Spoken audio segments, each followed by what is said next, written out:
رمضان كريم رمضان كريم مبارك عليكم الشهر۔ کفارہ اور فدیہ میں کیا فرق ہے؟ دیکھیں، میں آپ کو بتاؤں، اگر آپ ایران عراق جائیں گی تو فدیہ اور کفارہ دونوں کو کفارے سے تعبیر کیا جاتا ہے۔ فدیہ کم جگہ پہ تعبیر ہوا ہے۔ پھر ڈفرینشیٹ کیسے کرتے ہیں کہ جی یہ والا ہے یا وہ والا؟ کفارہ جب کفارہ بولتے ہیں تو ہماری مراد کیا ہوتی ہے؟ 60 روزے یا 60 مسکینوں کو کھانا کھلانا، درست؟ اور جب ہم فدیہ بولتے ہیں تو مراد کیا ہوتی ہے؟ 1.25 کلو آٹا، درست؟ لیکن اگر دونوں کو کفارہ ہی کہا جائے تو پھر کیسے پتہ چلے گا کہ یہ 1.25 کلو والی بات ہو رہی ہے یا وہ 60 مسکینوں والی بات ہو رہی ہے؟ تو عام طور پر جو رواج ہے ایران و عراق میں یا آغیون کے دفتروں میں، اگر آپ جائیں اور جا کے آپ اس سے پوچھیں جی کفارے کے کتنے پیسے ہوں گے، تو وہ آپ سے سوال کرے گا کفارے عمدی، کیونکہ یہ جو 60 مسکینوں والا یہ جان بوجھ کے روزہ توڑنے یا چھوڑنے پڑا تھا نا، تو اس کو کفارہ عمدی سے تعبیر کیا جاتا ہے۔ عمدی یعنی جان بوجھ والا کفارہ، اور دوسرا والا سمپل کفارہ ہے غیر عمدی۔ یہ عمدی، وہ غیر عمدی۔ غیر عمدی یعنی فدیہ۔ کبھی بھی غیر عمدی میں 60 روزے آپ پہ نہیں آئیں گے یا 60 مسکینوں کا کھانا نہیں آئے گا۔ غیر عمدی یعنی فدیہ، کفارہ عمدی یعنی 60 مسکینوں کو کھانا کھلانا۔ تو فرق یہ ہے دونوں میں کہ ایک میں 60 ہوتے ہیں، ایک میں 1 ہوتا ہے، درست؟ یہ فرق ہے۔ لوگ اکثر محفل میں یا خاندان میں اس چیز کا ذکر کر دیتے ہیں کہ انہوں نے فطرہ، خمس وغیرہ کس کو دیا ہے۔ کیا یہ جائز ہے؟ کیا اس مومن کی توہین کا باعث نہیں؟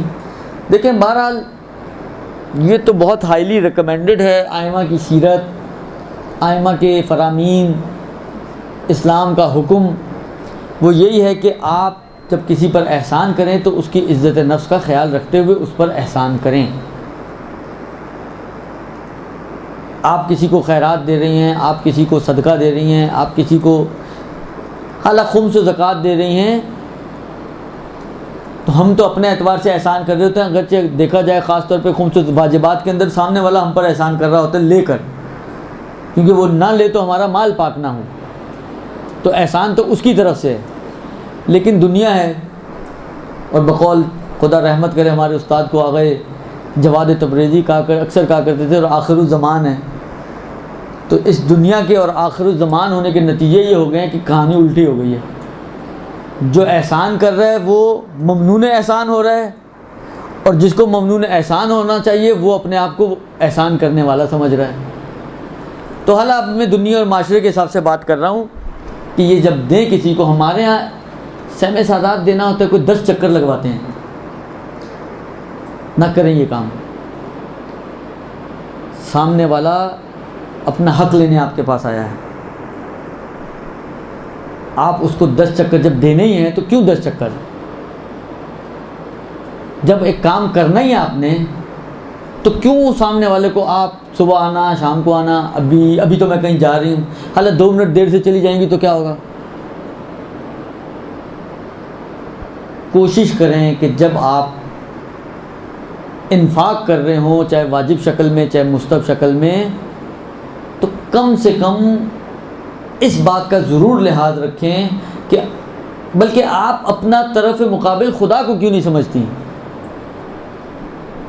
روایتوں کے جملے ہیں جو مجھے یاد پڑ رہے، چوتھے امام زین العابدین علیہ السلام کی روایت ان سے نقل ہوئی ہے کہ مولا فرماتے ہیں کہ صدقہ اس سے پہلے کہ کسی فقیر کے ہاتھ میں پہنچے خدا کے ہاتھ میں پہنچتا ہے۔ تو آپ اگر خدا کے فرض کریں، آپ نہ دیکھیں کہ آپ فقیر کے ہاتھ میں دے رہے ہیں، آپ سمجھیں آپ خدا کے ہاتھ میں دے رہی ہیں، تو کیا خدا کے ساتھ اس طرح ٹال مٹول کریں گی کہ کل آنا، صبح آنا، رات کو آنا، ابھی میں سو رہی ہوں، ابھی میں جاگ رہی ہوں، ابھی یہ نہیں ہوا تو ابھی وہ نہیں ہوا؟ اور پھر سہم سادات تو دیتے ہوئے ہم کوئی شرط بھی نہیں کر سکتے، ہم تو 1000 شرطوں کے ساتھ دیتے ہیں۔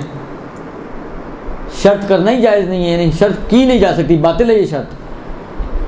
لہذا کوشش کریں کہ اگر آپ کسی کو دے رہی ہیں تو اس کا اس طرح جو آپ نے جو سوال میں آیا کہ اکثر محفلوں میں یا خاندان میں نہ کریں یہ تذکرے، کیوں سامنے والے کی عزت نفس کو مجروح کرتی ہیں, کیوں سامنے والے کی توہین یا تذلیل کا ذریعہ بنتی ہیں.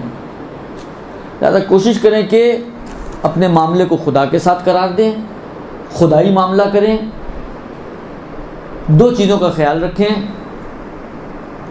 دیکھیں پھر آپ بولیں گے کہ جی آپ لوگوں کے پاس بھی تو آتے ہیں اور آپ لوگ کیوں یوں کرتے ہیں, میں اس لیے میں اسی انداز سے بات کو پٹ اپ کروں کہ آپ کو اعتراض, خیر آپ لوگ تو ماشاءاللہ اس کے باوجود بھی اعتراض کر ڈالتے ہیں. دیکھیں ایک مرتبہ کیا ہوتا ہے, مثلا جو وکلا حضرات ہیں ان کے پاس کوئی ایک آدمی نہیں آنا ہوتا, ان کے پاس مراجعات کی تعداد ایک نہیں ہوتی ہے, دو نہیں ہوتی ہے, ایک لمبی تعداد ہوتی ہے جو آ رہی ہوتی ہے ان کے پاس. ایک مرتبہ جو گھر میں جب ہم لوگ ڈسٹریبیوٹ کرتے ہیں تو کتنے لوگ آتے ہیں, ہم نے کوئی چھیپا اور ان کی طرح کی کوئی لائنیں تو نہیں لگوائی ہوئی ہوتی. بعض اوقات آپ کے جان پہچان والے ہوتے ہیں, ایک آدھ فیملی, دو فیملی, تین فیملیاں, اسی طرح ڈسٹریبیوٹ کرتا نا انسان گھر والا. تو اگر آپ کے سہم میں اتنی گنجائش ہے کہ آپ اس کی پوری ہیلپ کر سکتے ہیں تو بالآخر دیکھیں دو صورتیں, یا وہ ایلیجیبل ہے یا ایلیجیبل نہیں ہے. اگر وہ ایلیجیبل نہیں ہے, شرائط اس میں موجود نہیں ہے, تو آپ ایک روپیہ بھی نہیں دے سکتی. اور اگر وہ ایلیجیبل ہے اور شرائط اس میں موجود ہیں اور وہ حق رکھتا ہے کہ اس کی سہم تعداد سے ہیلپ کی جائے, فرض کریں اس کو 10,000 چاہیے, آپ کہتے ہیں میں 2,000 دوں گی. اگر ہیں 10,000 تو دے دو 10,000, کیوں 2,000 دے رہی ہیں آپ؟ کیوں اس کو مجبور کر رہی ہے کہ ایک کی بجائے 4 دروازوں پہ جائے اور 4 دروازوں سے جا کے مانگے اور 4 جگہ پہ ہاتھ پھیلائے؟ جتنا بہتر طریقے سے آپ اس کام کو انجام سے دے سکتی ہیں, جتنا احسن انداز میں آپ اس کام کو انجام دے سکتی ہیں, کریں یہ کام.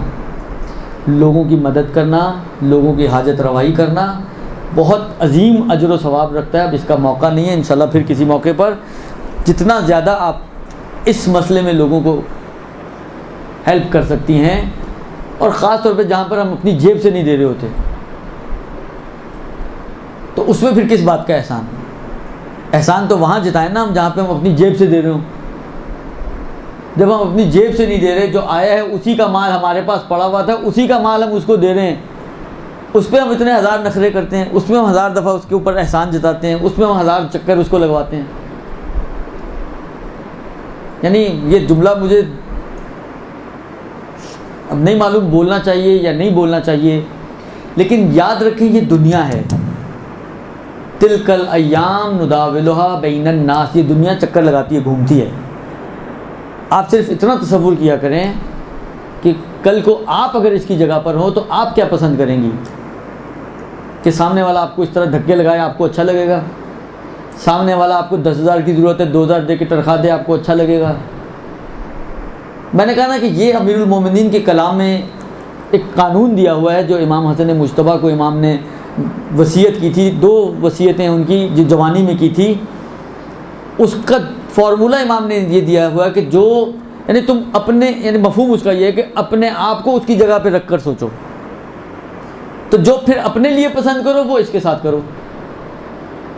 اب آپ سوچیں کہ اگر اس طریقے سے ہم سوچنا شروع کریں تو کتنی بڑی چینج آ سکتی ہے ہمارے ماحول میں اور ہمارے معاشرے میں. تو اس کا خاص خیال رکھیں کہ کسی کی عزت نفس کو مجروح نہ کریں.